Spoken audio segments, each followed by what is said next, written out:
the Justice Department took into custody in El Paso 2 more alleged leaders of the Sinaloa Cartel, one of the most violent and powerful drug trafficking organizations in the world. Welcome back. Ismael and Mayo Zambada had eluded U.S. authorities for decades, but that all changed with one stunning betrayal.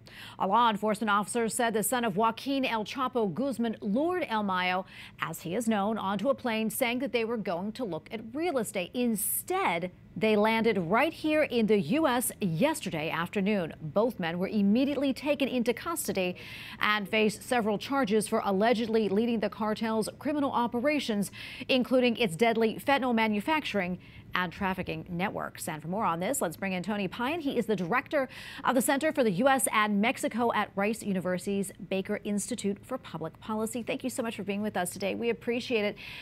For those who may not be all that familiar, tell us a little bit more about the Sinaloa cartel, that is, and why this is so significant, this development.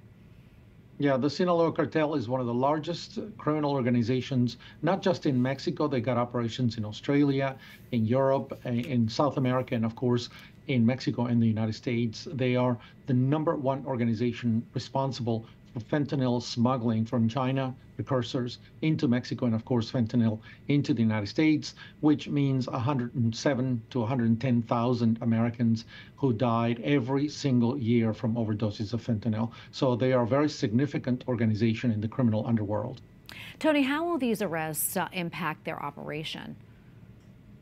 Well, you know, the Sinaloa Cartel is one of the oldest organizations in Mexico. It had survived the onslaught against organized crime that began in 2007 with President Calderon in Mexico, which essentially fragmented just about all the other very large organizations. The Sinaloa Cartel survived, and it's operated since under the command of the children of El Chapo Guzman, Mayo Zambada, and a few other leaders today.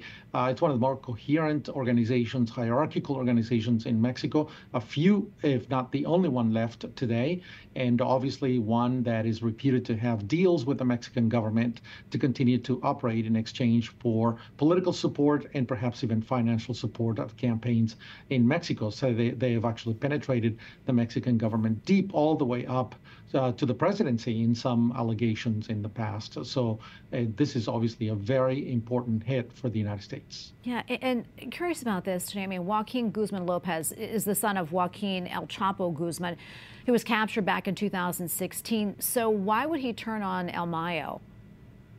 Well, you know, there's always been an idea that Chapo Guzman was actually a lieutenant of El Mayo Zambada. The real head of the organization was El Mayo Zambada.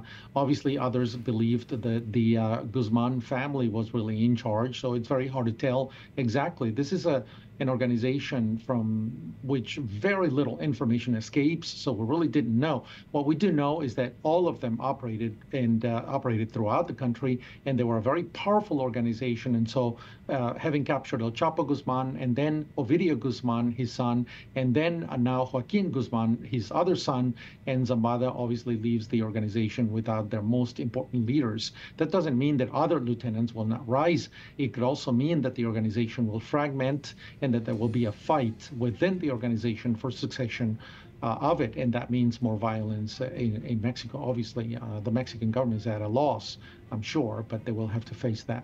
Well, Tony, thank you so much for coming on and weighing in and explaining all this to us. We really appreciate it. God bless. My pleasure. Thank you.